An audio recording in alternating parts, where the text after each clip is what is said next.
Did.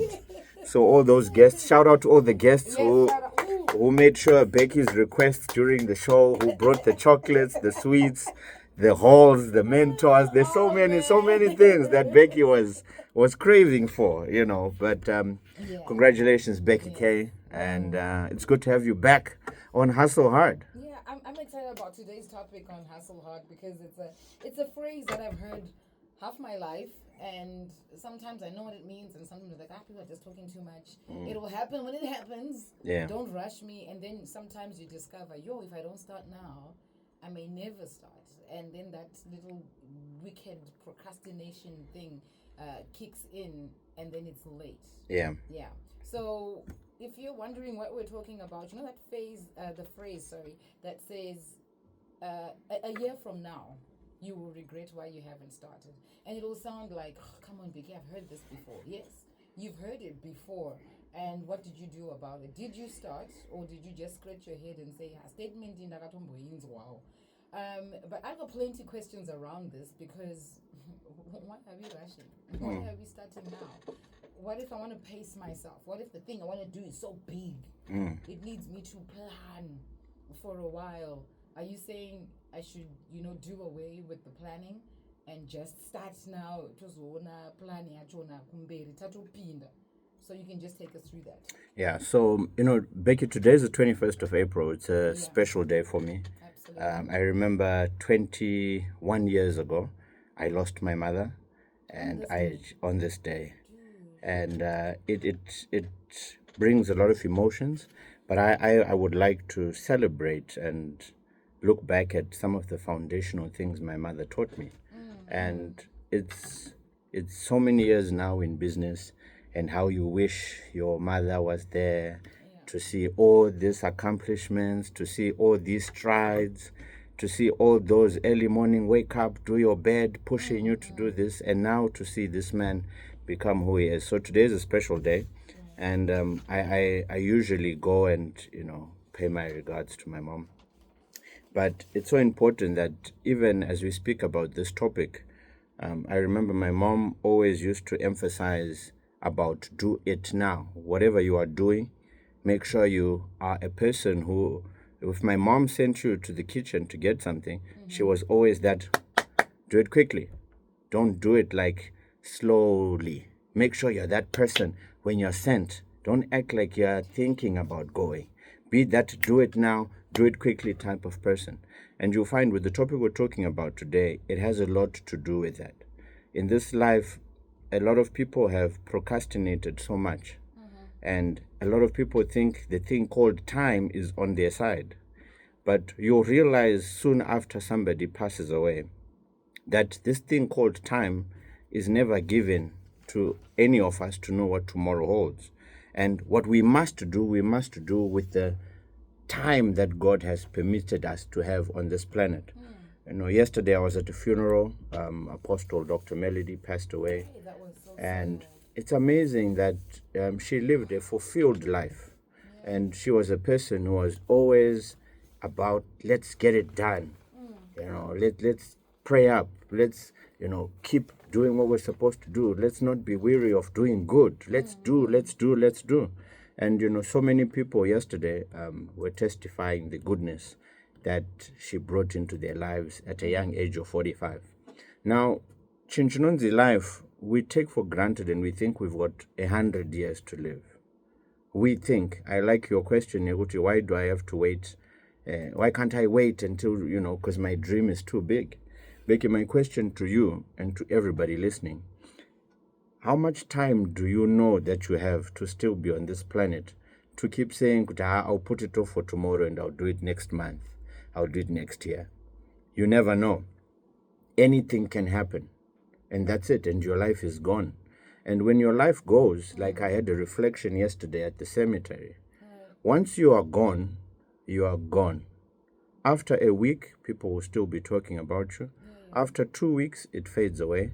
After a month, people have gone into programming that person is no longer there. Yeah, and then years later, it's once in a while that your name will come And up. whatever you wanted to bring to life, whatever idea you had that you kept putting off, can now never be fulfilled because you were specifically sent by the Creator to go and fulfill that specific purpose and mandate. Yeah. But now nobody else can do that. So in this life, we have this, I can do it tomorrow. There are people over holidays. You know what happens. There are always accidents. There are things that happen. People who left to go to work didn't come back. And here somebody has an idea of saying, I want to do something in a year's time. Yeah. Are And there certain things that we can say I can do later, or is it do those things, do it now? You know, it's simple things like, okay, I'll mention a struggle that I had, and I discovered when I did those things fast and quickly and immediately, or when I thought of it, I would literally chuck the blankets and get up and actually do it. One of those things was making my bed. Oh gosh, I hated making my bed. yep. I hated it. And sometimes I was good with it, but most of the time, majority of the time, I was really bad with making my bed. But when I made it really good. Yeah. And just like your mom, my mom would like, get up, do it fast, do it quick, just do it. That moment when you think about it, get up and do it. So I gave an example of making my bed. Maybe someone is struggling with cleaning or doing the laundry or starting that business. You know, are there specific things that we can say, I'll do it later? It doesn't really need to be done now.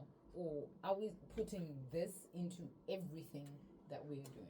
Okay, so when you look at the top achievers in life, people who make it, people who are known for becoming great, successful, and top at whatever it is they do, they are people who have a no-nonsense attitude to getting things done. Okay.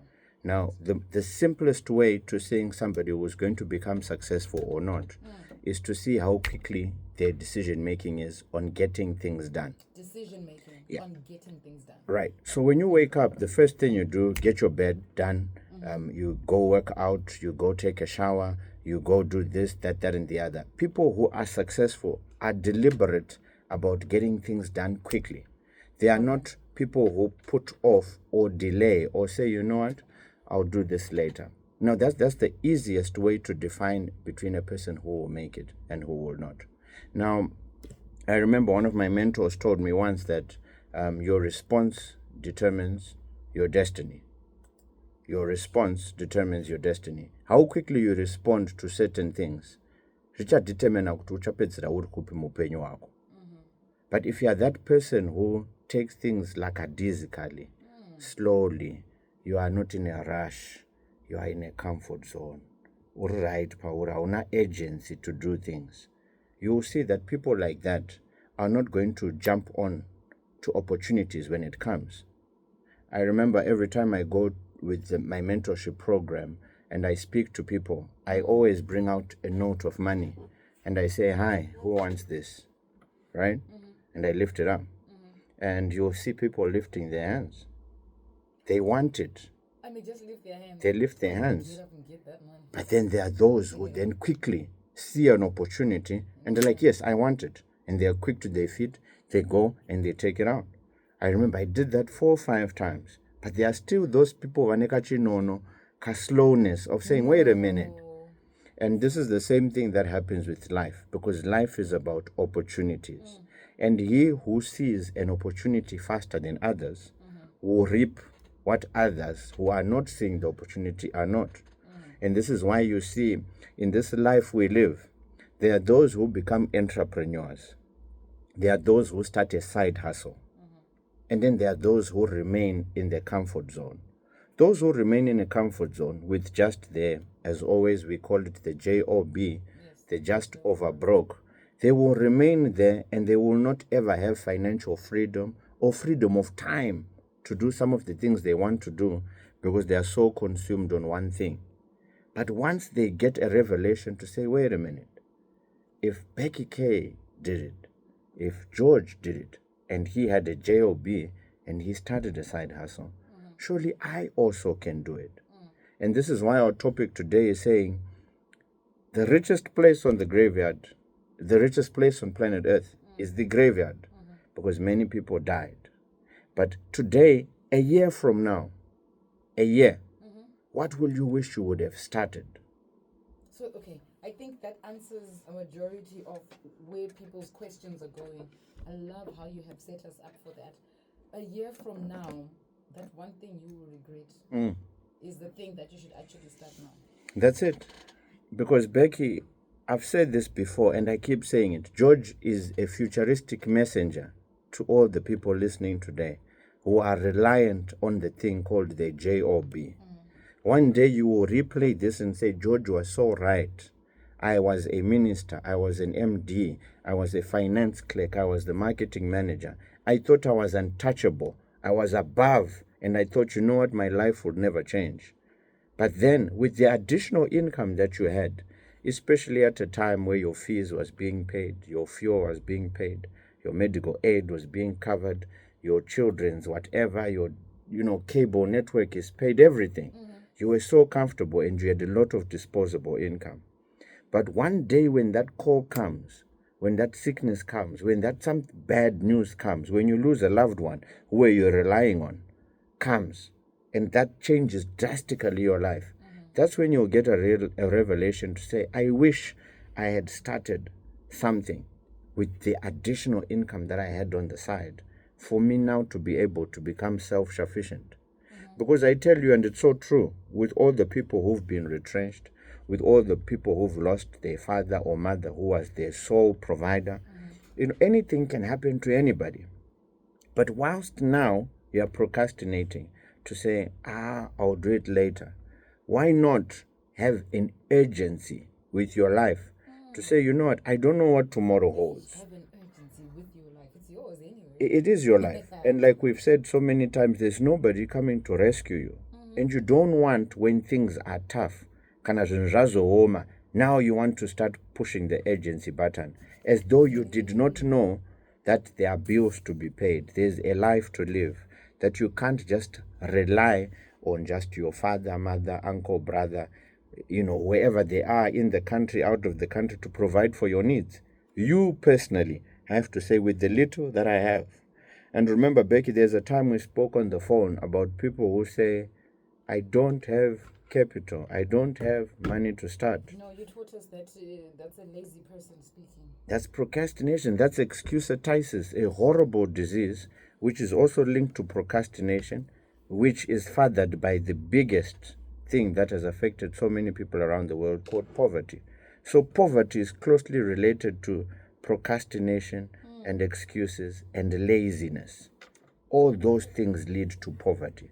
So if those three things, if you're a person who, when you're asked, why haven't you done this, and you come up with an excuse, be surely assured that poverty is around the corner. If you are somebody who is always procrastinating, be sure that poverty is around the corner. If you are somebody who at home, you are seated today, it's a holiday, you haven't helped with breakfast, washing the car, doing dishes, all you've sat is sat on your phone and do nothing. Come on now. And today you want to rest, but you do not understand. No. Poverty will come upon you whilst you are resting. It will be because you're so consumed with your phone and unnecessary things which are unproductive. And what's going away, which you don't realize, is the most precious commodity given to you and I, called time. Whilst others are doing something, and with a habit, it ends up becoming something that you subconsciously do. When you wake up, before you do anything, you do your bed. It's a habit that once you do 10 times, I had to learn the hard way. and it becomes like, wow. Now I don't mind.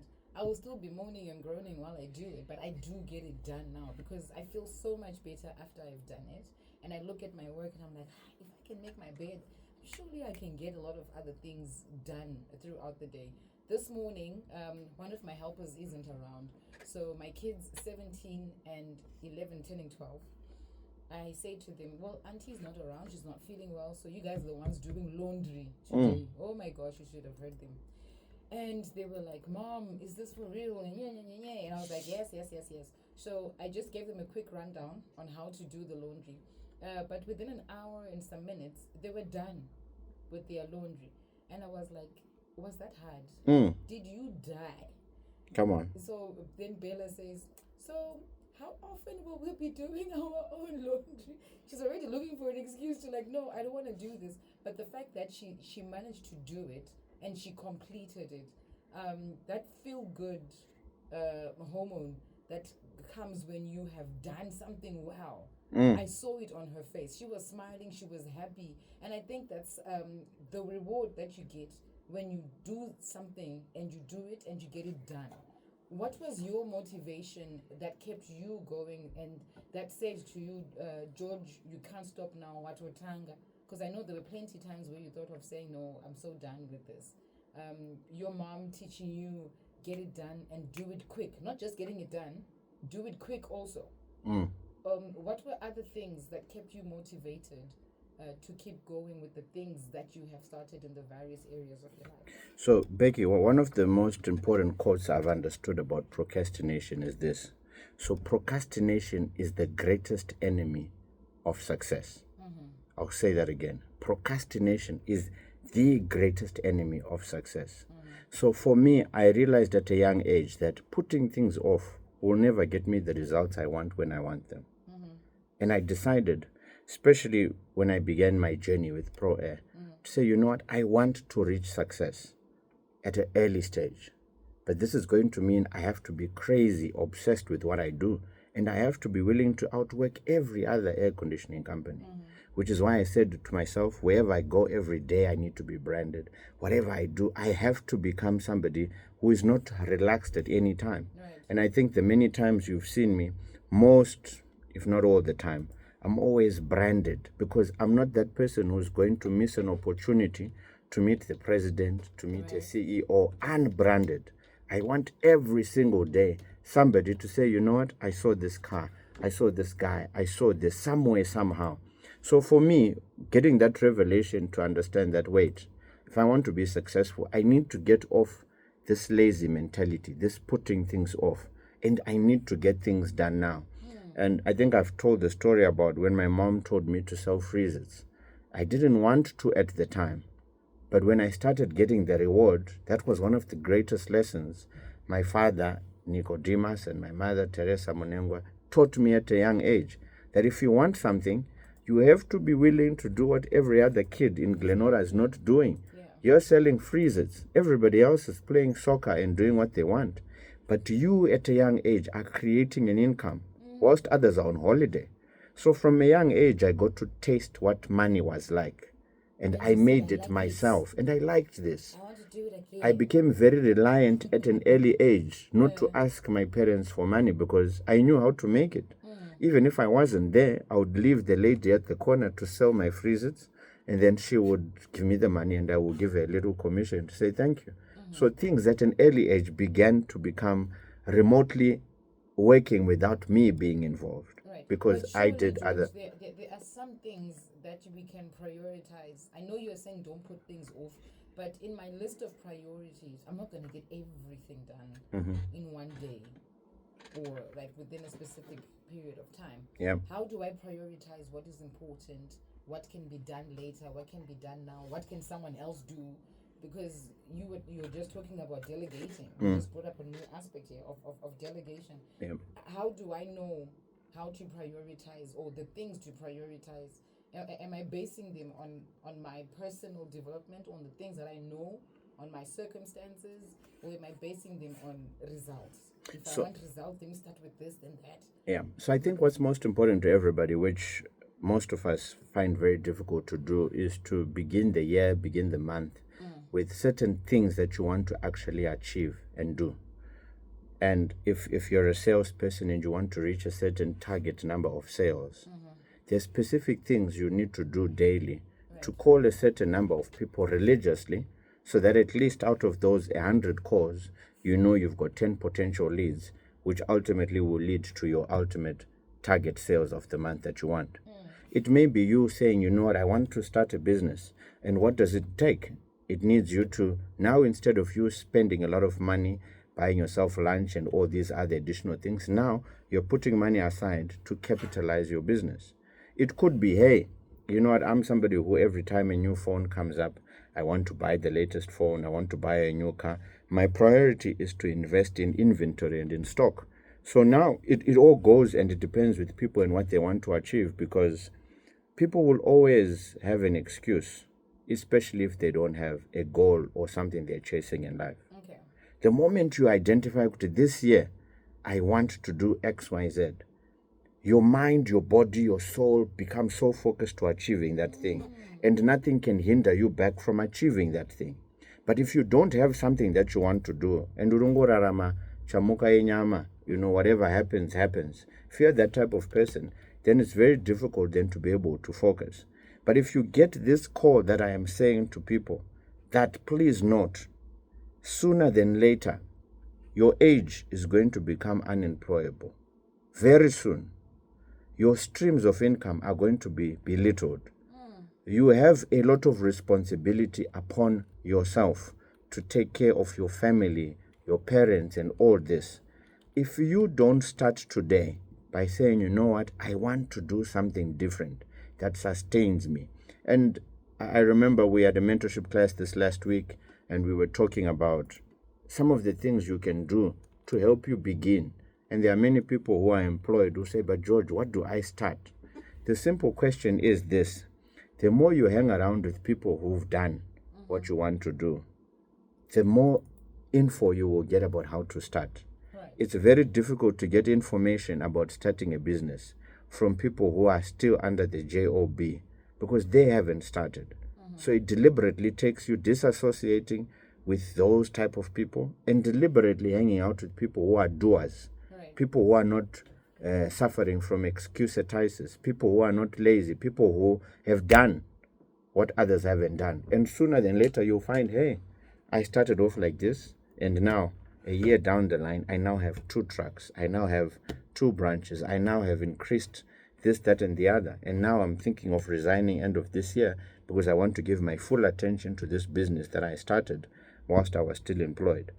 Because I tell you, years are going to come by, but the one most important thing you're not ever going to get is this youthfulness you have, this productiveness that you have, this refreshed mindset you have, whilst you still have a stream of income, rather than when things get dark and you have no stream of income at all. There's a question here. Hansi, hi George. Good to hear you and Becky back together. Hala, hala. Hala, Hala. My question is on motivation. We focus on motivation a lot, but motivation runs out. The focus has to be on discipline. So how do I stay disciplined with the things that I need to get done? I love that question, and it reminds me a lot with me and how I managed, especially with my early days with Pro Air, to actually stay afloat. I always, at all times, acknowledge that George Billionaire is not a successful air conditioning company owner by himself. The motivation I needed was from my deliberate association. You cannot become great by hanging around with losers, because losers will only deflate the air in you to make you become like them. So when, yes, you get motivation on Monday from us here on Hustle Hard, Yes, tomorrow what again die. you're going to go back to your chicken friends, to your friends who have no ambition, no dream, no zeal, no nothing. And what's that going to do? 1 out of 7 days is going to be diluted with those 6 other negative days, with those naysayers who tell you, no, Siananajo, just stay at work. Don't listen to George and Wait, are Becky. you saying the These discipline ones, here is to these stay ones. away from those people? And we've said it before. Yeah, but I'm saying that's rough, that's harsh. Becky, in life, like I've said, please, people, hear me. This time you have on this planet Earth, you were given specifically by God, not for you to become average. That was not the purpose of God for people listening today. You were supposed to become an extraordinary human being because God deposited something in you. But if you hang around, I love the Bible, Hans, the poor you will always have. And if you hang around these POOR people, people who are passing off opportunities regularly, you will also become like them, which is poor. But when So you run with your life. run and associate with winners, if you see somebody who's winning, hang around them. There's something about them that will begin to motivate, inspire, provoke, equip you to say, wait a minute, if Becky did it, if George did it, surely I can. And this is why we say, Becky, to every pulsar who listens to us, there's no way you can remain the same. if you've been listening to us for this long, wakaona wakaramba wakadaro, there's something wrong with you. Either you are not human, you are either a rock or a stone, which cannot digest No, this we have a that we've pulse. been We have a giving. pulse. We are the pulses. We are changing. We're changing lives. We're transforming people's mindsets. Kuti wait, kana zvichiitika kune ava, surely it can happen to me. All I need to do is to believe, believe, believe. We've got 4 minutes before we shut down this segment. What is it that you are starting to do today? You have been procrastinating this thing. You've been putting it off for the longest time. After hearing what George has said, what's that particular thing that you're saying, okay, in I'm going to do it today. I'm going to make my bed. I'm going to do my laundry. I'm going to clean my windows. I'm going to mop the floor. I think if you start with simple things like that, the bigger stuff won't sweat it. You won't sweat the big stuff. You'll just be like, let me do it. I can actually do it. 0719 100 is the WhatsApp number. If you want to give us a call, 077 2269241 is the number to call us. 077 2269241. It's Capi Talk 100.4 FM. Hustle Hard with George, a billionaire. So is there a sequence that we're working with here, George? When we say start now, otherwise you regret it. It's Becky, I've said this and I'll say it again. Procrastination is the greatest thief of time, right? And a basic thing that people should understand about procrastination is the foundation of all disasters, right? If you're somebody who procrastinates, you are definitely going to not have a fulfilling life. Sometimes I'm scared to do the things. And remember what we said about the 4-letter word. It's not like I want to procrastinate. Remember, being scared is, we say you're fearful, right? Yeah, you got fear. And fear, remember, only exists in your mind. Fear is abbreviated false evidence appearing real. So, kwawuri, to you, you are scared. You are thinking, what if I fail if I do this? But the greatest question I can ask people, what if you succeed? What if it works out? A few weeks ago, we were talking about behind the doors of your greatest fears lie your greatest treasures. So as long as you don't go and open that door, you will never know what's behind that door. You will never know that you could have been listed amongst the billionaires with your idea had you started. But because of the 4-letter word called fear, you are holding yourself back. And like we've said before, you're going to go to heaven, get that video playback. Becky, this could have been you. But you were so full of fear. And yet, you only have one chance, Becky. Upenyu yauraramwe katu. You have one. Yeah, you never expected it. But imagine, now you can't go back and change things. Now your children, who could have been empowered by you, and that thing you could have brought to life, now are living in misery because mom was supposed to have brought, dad was supposed to have brought that thing into life and in existence. So let's not be procrastinators. Let us be doers. I love in Philippians, I can do all things. I can do all. I love that. Always have that mindset to know that you can do anything. Yes. And it's, if we have that mindset and we get rid of fear, you'll achieve, you'll amass, and you'll be able to do so much more. That surely when you go to heaven, the Almighty, our Lord God and Savior, will be proud to say, this one, yes, accomplished all the things I sent him or her to achieve. And that's what we want to do in life and actually be known for. This one says, hi Becky, hi George, thanks so much. I've got a sink full of dishes. I'm going to go and do it now. Surely if I start Nendiro, life will be easy. I like that. This one is from Pet. I'm sure you're a new listener. Ameno. Yeah. I'm just viewing, but Pet, thank you so much for writing in. It is 1:00 on Capi Talk. Stand by for the news.